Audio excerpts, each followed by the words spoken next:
It's Ethically Kate and Tim in the green room, talking life and ethical stuff. Hello and welcome to episode 4 of The Green Room. This is Ethically Kate, also known as Kate Hall, and I am Tim, the husband, but I'm also more than the husband. Right. I called myself the co-pilot before, but what did you say about that? You're the pilot at the moment. Currently, I'm just the passenger. I'm currently piloting. So, in this episode, we're going to actually jump into some slightly more meaty life advice or tips and tricks from Ethically Kate. We want to make sure that we are still doing things to improve how people consume, how people live their life, how people treat each other fairly. That is, after all, the Ethically Kate kaupapa, It is. the mission. And then we've got 3 questions that we're going to ask. Or actually, 3 questions we're going to answer from the copper pot. These are questions that you have submitted either in comments below here or through social media or any place They're like really that. good questions so far. And out of the 3 questions, A noisy pot. that was a noisy pot, chatty pot. Out of the 3 questions, we're going to pick one of them to win Kate's book because we think it's the best question. So that's incentivization for you to ask really good meaty questions. Ask it and we'll answer it. But we're going to start off with that, and we've got a few games at the end, and I've got a few products that we're trialling that we're going to give you a sneak behind the curtain to have a look at, get your opinion, get your feedback. But Kate, bless us with some encouragement, some ethical inspiration. Ethical inspo. Ethical inspo. Well, what I want to share with you today is not specifically like it's a surprising tip. And I think there's actually a chapter on it in my book. Oh. Because sleep hygiene. You're trying to... No, you keep have a talking, little I'm going to look, find because it. If you've read my book, you'll know this one. Don't sleep with your phone beside your bed. Just don't. Sleep hygiene means that you will actually have a much better sleep if you put your phone away. You're not scrolling. It's not the first thing you see. It's not the last thing you see. You can connect if you have someone else in your bed or multiple other people, usually kids, I hear from people, in your bed. Then, you're far more present and you're not waking up to a whole lot of unnecessary info. Page 66 of the Ethically Kate manual. Or can I read that quote? Yeah. We're not resting to be productive. Rest is productive. By the Nat Ministry. Say that again. We're not resting to be productive. Rest is productive. That's a huge mindset shift. Huge. Anyway, I could just read this to you, but I won't. Sleep is important, and you can't change your life and live sustainably without it. And so I think I was talking to James from NTS Nutrition. Hi, James. NTS Nutrition. Mm-hmm. And I was talking to him this morning, and the questions on sleep. So he's talking about nutrition and exercise and stuff, but you can't, be your better self without sleep. So you can't go to the bulk bin store. That's a little bit going out of your way. It's not just going to a grocery store. Living sustainably takes a little bit more oomph, a bit more bravery, a little bit more energy, and you can't do that unless you have sleep. Wow. So can you say the whole thing again in a quick nutshell? I want to hear it summarized. Put your phone away in another room before you out. go to sleep. Choose maybe even just one day a week if it sounds really daunting. Just suddenly change it if it sounds like impossible. Just 1-2 days a week. Just choose that. Maybe your partner would like to do that with you. Yep. See if they can come on board and just see how it goes. Notice the changes in your life. Notice the changes in your mornings, your evenings, and use that extra oomph to then live more sustainably, like bike to work that day or, Little wins accumulate, and it's also good sleep hygiene, so love it. Good. Thank you for that little bit of wisdom there, Kate. Let's get straight into the 3 questions from the copper pot. So dig in, Kate. Read it out loud. Right.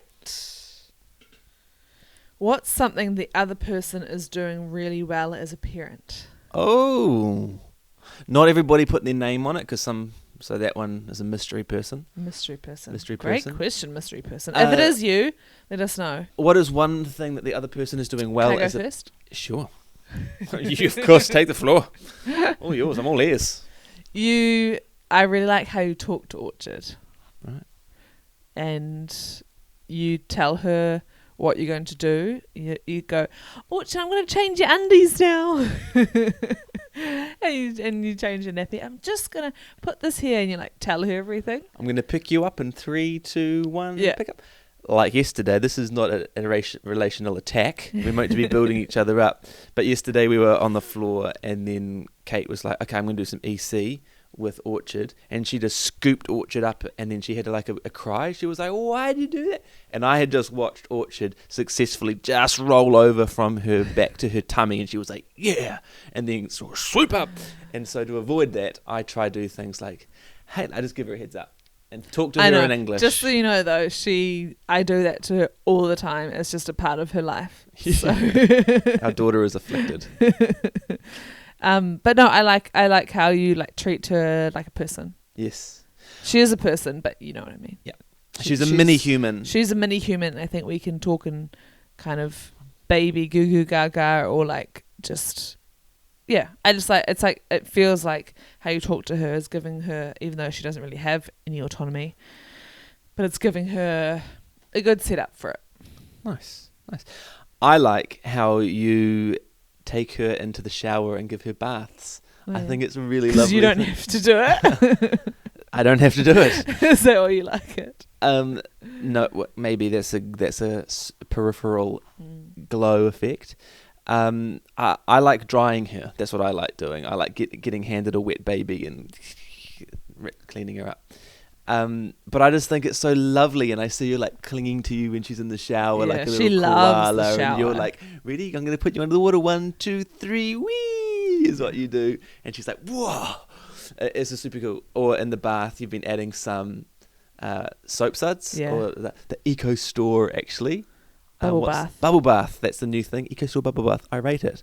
And Orchard kicks it round, and it's just like a lovely moment. Yeah. And I love that little daily routine for you, and that bonding moment and reset moment.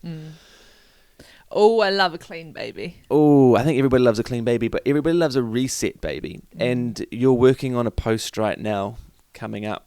Yeah. Would you like to share the insight behind your resetting a baby? Yeah, well, it's just add water. The concept. Tell us more. I don't know if we want to spoil it. Oh, jeepers. It's just add water. I think we should go to the next question. All right. Oh, okay. This is a bit of a floating hook. Okay, next question. Oh, it's a chunky boy. Oh, this is from Anna Harding. What lessons or ways of doing things from your upbringing do you want to carry forward as a parent, and what do you want to do differently? Ooh. Dance parties after dinner. Dance parties after dinner. Is that what you used to have growing up? Yeah. Yep. Like most nights, it would just turn into a dance party after dinner. Who would be the DJ? Oh, that's a great question. I'm going to have to ask my parents about that. I think as we got older, it would be me and Georgia.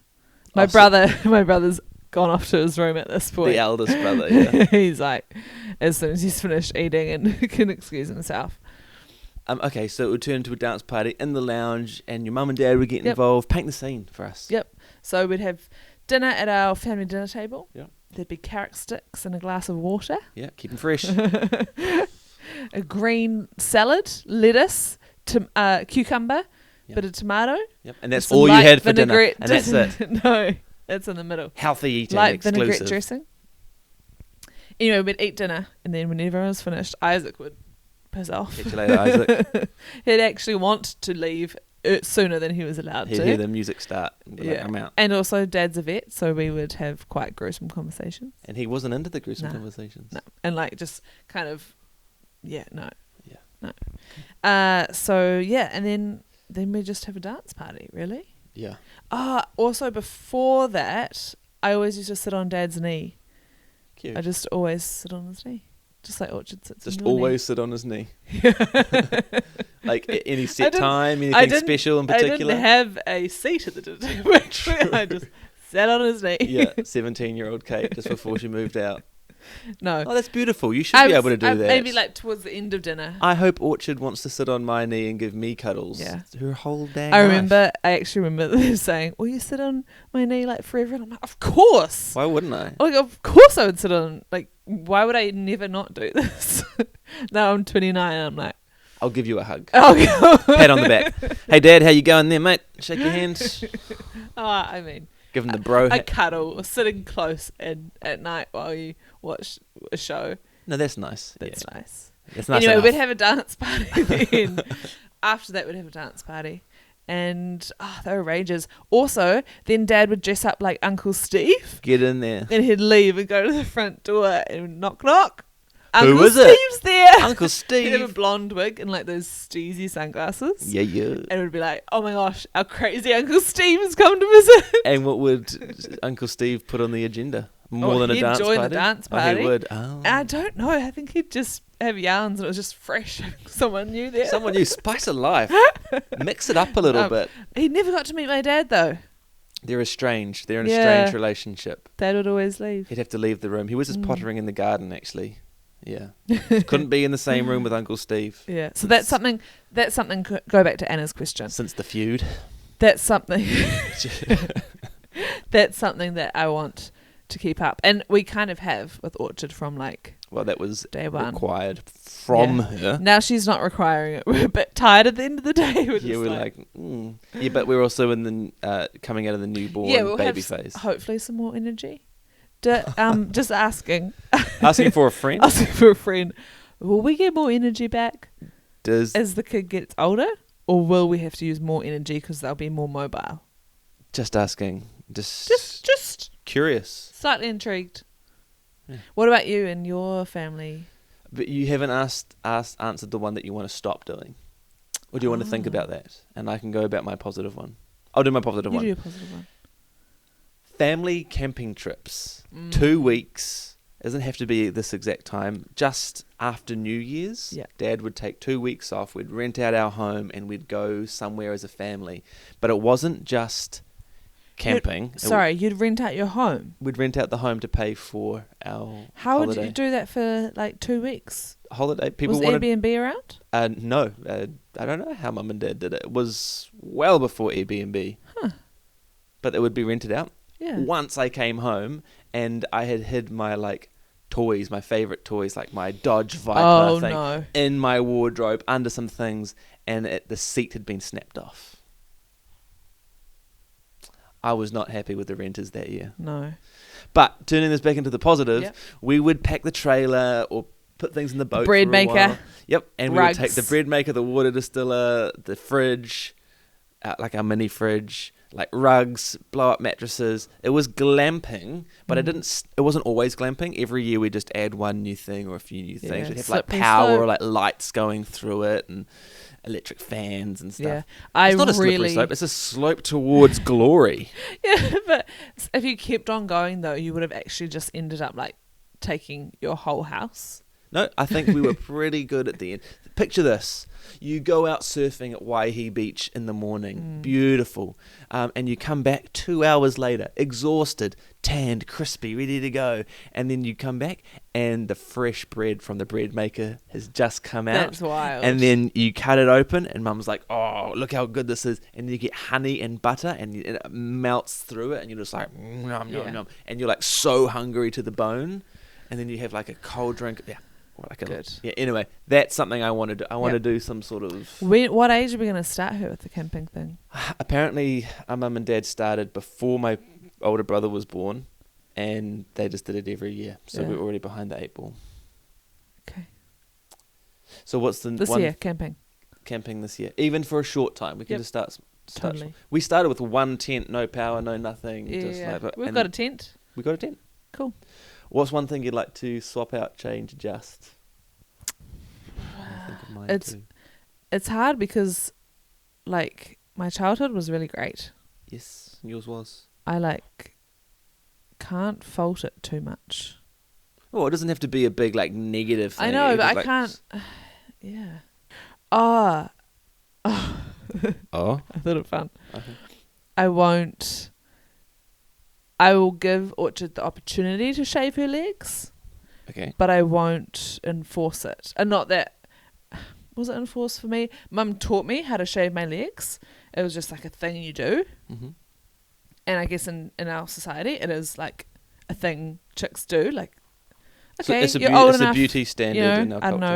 know, if you're 14, 15, beauty standard, I will like actively ask, and she will know my legs are not shaved, and They're trimmed, they're groomed. They're trimmed. I use a electric shaver.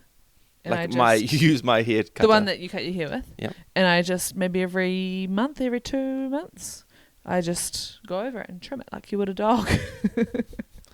What a scene. But like, so I guess that will be different, is like I won't be like, okay, right, now it's time to shave your legs, this is how you do it.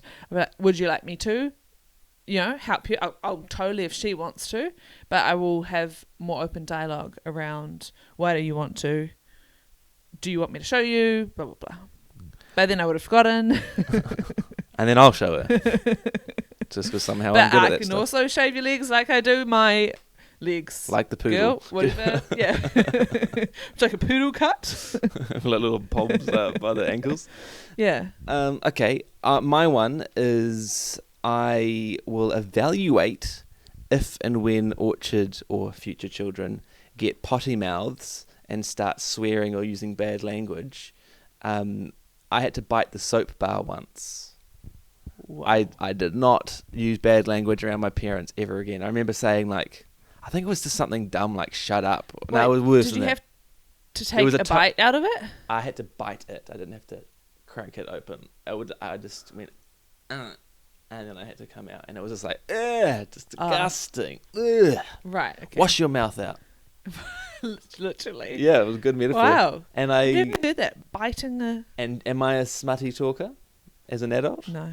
Do I have pretty good language all around? Yep. Yeah. All thanks to the soap bar.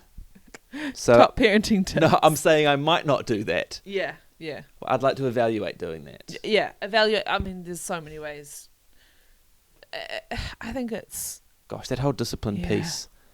How were you disciplined? How would you want to be disciplining your It's easy children? with a newborn that is just like potato. Okay, cool. Last Moving on to the next question. This is the last one, right? This is the last one. Oh, also from Anna Harding. Oh, Anna's must get a book. she's gonna get a book by the sounds of Absolutely. it. Book coming your way. Have you got any favourite parenting gurus or styles, and why do you like them? For example, I love Maggie Dent and I've read her books. Oh, I haven't heard of Maggie Dent. Listen to her podcast, etc. Anyone like that for you? Not really. Not like we don't subscribe to like gurus or like. Yeah, I like to find people. Like I'm gonna research Maggie Dent, because I like to find people who I think I like Montessori philosophy. Just all the little bits I've heard about it, I go, oh yeah, like they're really independent and like hands-on doing stuff, learning. And I find that occasional reel that I go, oh my gosh, absolutely, and we send them to each other. Yeah. But there's mostly about raising slightly wild children.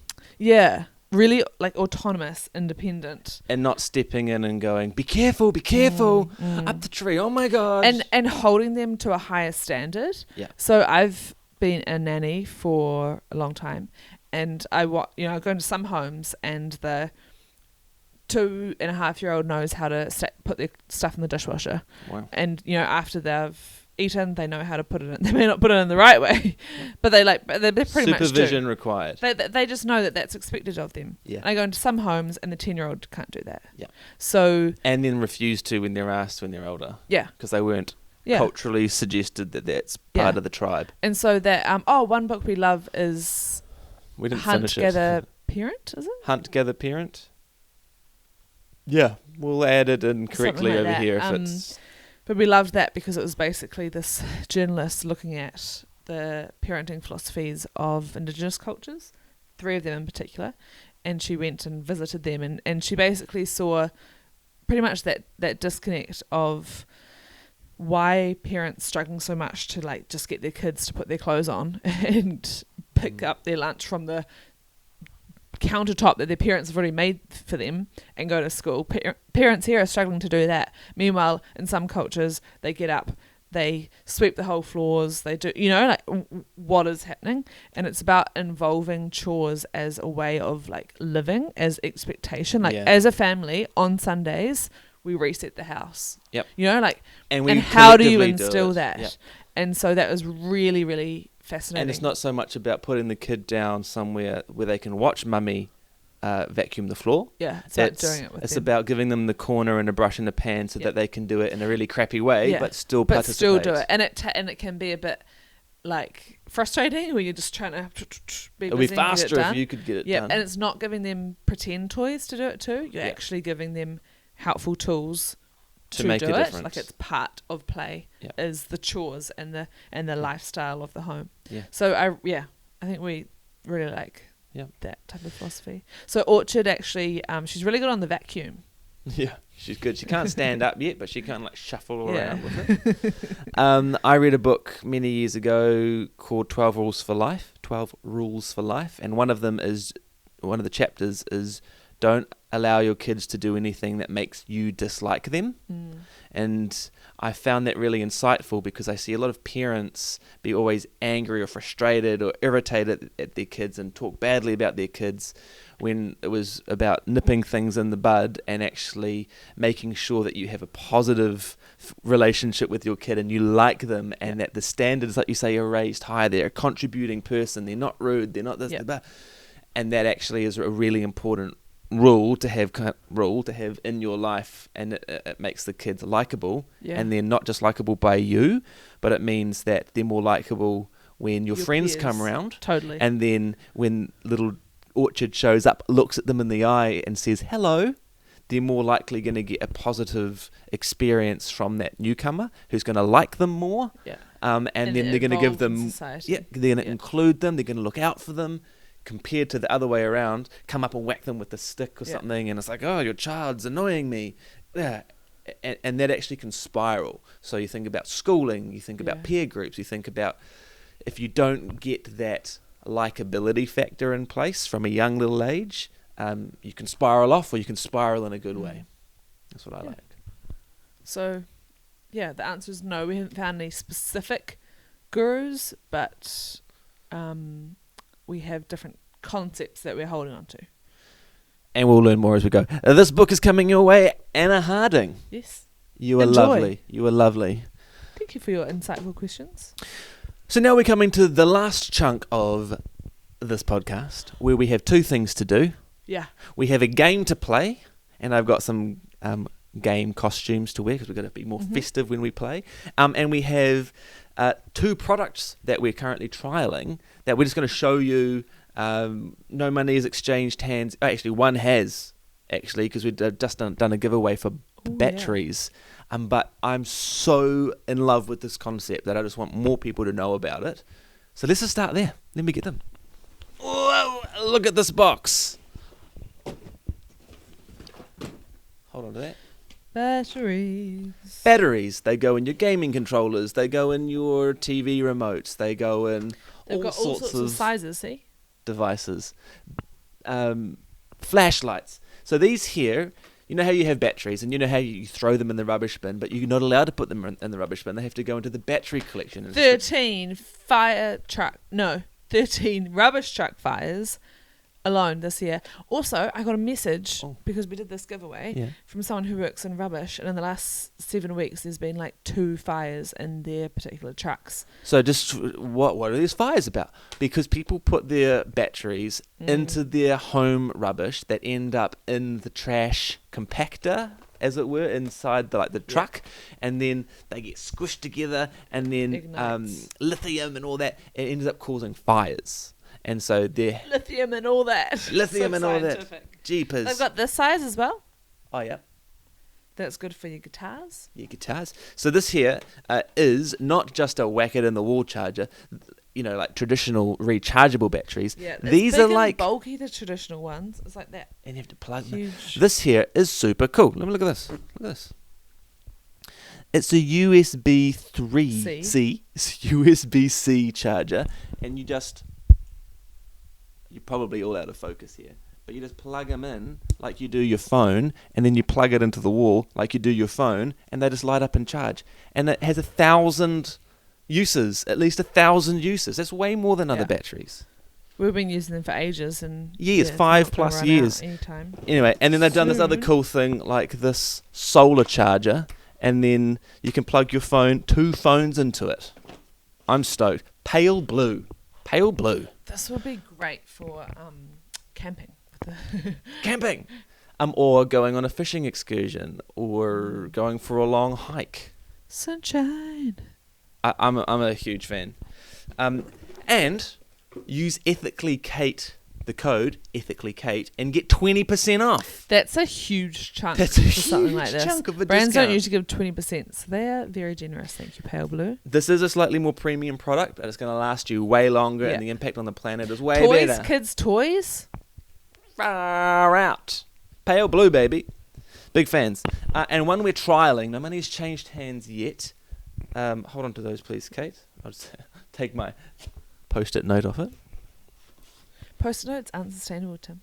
Yeah, but I'm analog. Don't make this about me, Kate. What is it, Kate? That's right. These are dishwasher detergent sheets, and these are laundry detergent sheets. So the whole concept is you don't have to have the plastic bottles. They can come in cardboard. We buy these guys toilet paper.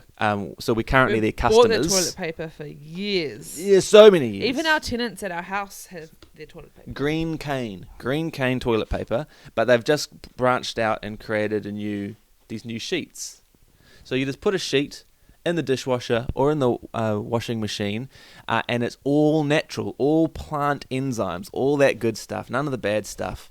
And there's 60, and it's just a great little solution. 60 sheets in each. And so we're currently in the trial of this. So we want to know your thoughts. Do you like this sort of product? Are you interested in this sort of range? Do you prefer the old stuff? Do you use tablets? Can I just Whatever. say, the 60 sheets is equal to 1.8 kgs of powder. Oh. And you put 2 sheets in for like a really heavy laundry load. Show your face. You put 2 sheets in for a heavy laundry load and 1 for just a normal. And this one is no fragrance. This one is ocean fresh. And just quickly, one of the things that I like about it is portion. You got a half load, rip it in half, and there's no guessing or spilling when you're pulling when you're filling it with powder or liquid like it used to happen. Simple as. We just gave them a big promotion and they're not even our clients yet. Well, that there was the product corner. Now, costume time. We're going to end on the game. And you got to put your comments down below because it's an interactive game. We obviously had to get dressed up for the fun game part of things. This one is called 2 Truths and 1 Eco-Lie. So, Kate, you've got 3 statements. Mm-hmm. Plausible. Something that Kate potentially does in her life. 2 of them are going to be true. 1 of them is going to be a little green fib. We get to decide. So, Kate, let's hear them. And then the one that you think is the lie, comment it in the comments below. So you regularly cook quinoa with weevils in it. Yeah. Is that you saying, look, I'm sustainable because I use it even though the product is technically damaged? Yeah. Next one. In your adult life, you've never bought a new piece of furniture. You've bought furniture, but not new. And the third one, we're going to have a brief interlude. We're going to come back with a baby to answer this question. Now we have a baby. And the third one, Kate. Car trips under 2 kilometres make up a third of the car trips in New Zealand. Well, that's a big fact. Or a lie. Whoa. So you've almost got a new category there. Okay. Sweet. So a third of the car trips in New Zealand are under 2 kilometres in length. True or a lie? Put your comment below on what one you think it is out of those Tim? 3. I can't answer because I have insight. And I feel like I know 2 of the answers, which means the other one, I can deduce the answers, so I'm going to stay zippy lip. I'm going to go deal with the baby now. And on that note, people, thank you so much for listening. If you have any comments for the Copper Pot, please put them below. If you know what Kate's cheeky little lie is, comment that below, and tune in next time for the episode 5 of our 6-part series. Ooh. I know, we've got 2 more episodes to go after this before we just take a break and evaluate. Nice. Yeah. Thanks, everyone. Hey, much love, team. Bye-bye.